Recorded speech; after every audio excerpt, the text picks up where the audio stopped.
Good afternoon, everyone. I'm Hideaki Obara from the Keio University, Tokyo, Japan.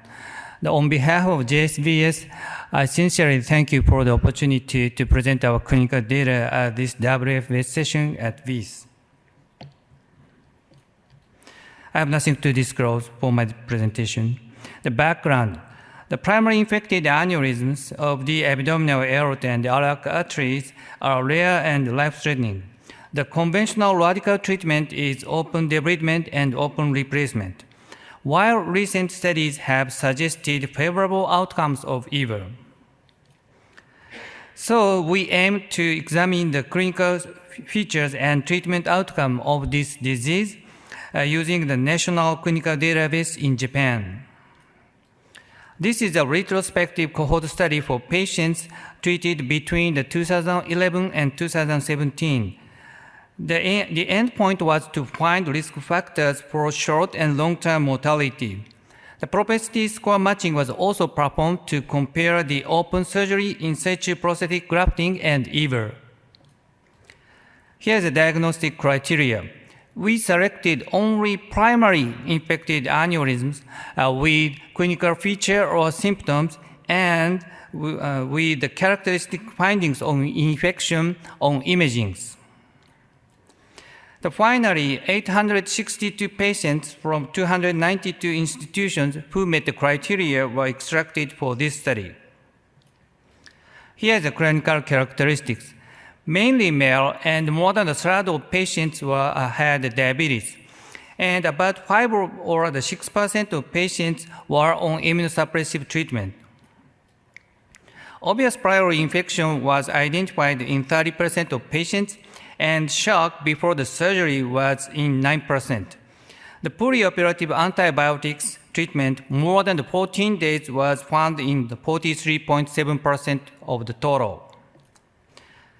The positive perioperative blood culture was identified in 38.9% of the total, and rupture cases was found in 23%. The aneurysm-enteric fistula was suspected in 5.3% of the patients.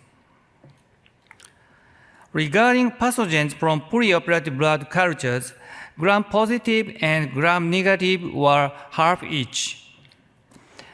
The most common was a Staphylococcus, accounting for about 30%, and next was Streptococcus and E. coli. Here are the surgical procedures.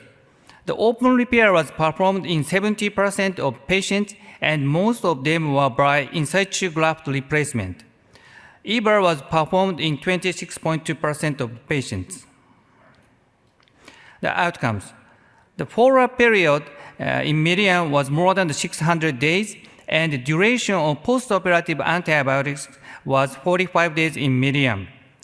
Repeat surgery was reported in 8.5%, including open conversion after EBER, which is 12% of EBER cases.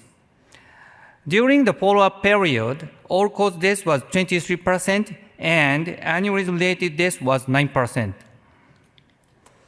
If you look at the overall survival, it was 94% at 30 days, 90% at 90 days, 83% at 1 year, 69% at 5 years.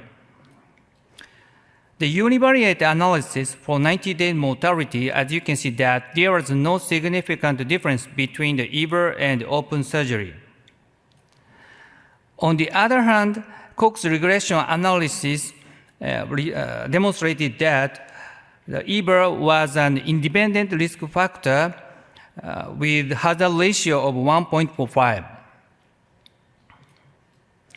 Then, comparing the two groups by Kaplan-Meier curve, EBER shows a significant lower survival compared to the in situ grafting in both overall survival and freedom from aneurysm-related mortality rates.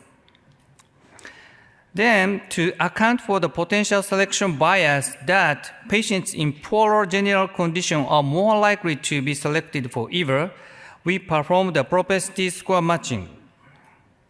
Here's the result. As you can see that there was no significant difference between the open surgery and EBER in both overall survival and freedom from aneurysm-related mortality. In conclusion, our study suggested relatively favorable outcomes following surgical management of primary infected abdominal aortic aneurysms. Although EVER was independently associated with 3-year all-cause mortality, EVER would be an acceptable treatment option with survival outcomes similar to those of open repair based on the results of propensity score matching from our study. Thank you for your attention.